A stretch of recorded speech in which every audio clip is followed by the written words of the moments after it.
After a quick introduction by each candidate on why they should get the popular vote, it was straight to question time.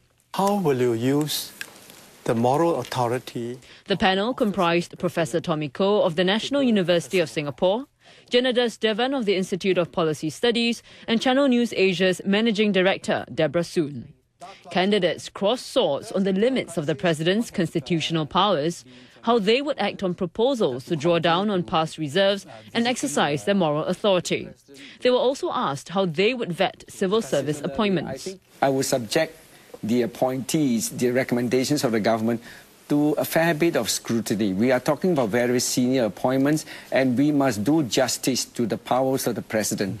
So we should not take a flippant attitude that this is from the government's recommendation, we accept it without question.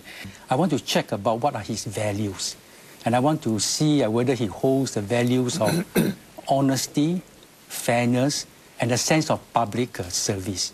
And I will probably want to influence him that these values are very important.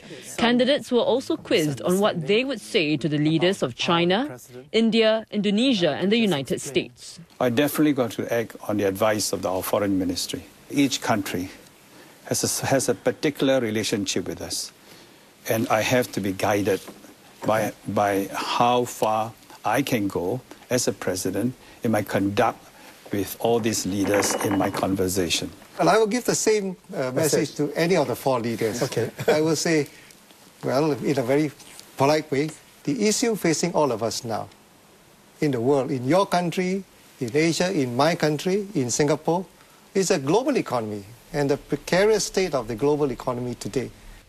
In a separately recorded program for the website channelnewsasia.com, the candidates also took questions from the public, which were sent in earlier. The program will be uploaded on the website from 9 a.m. on Wednesday.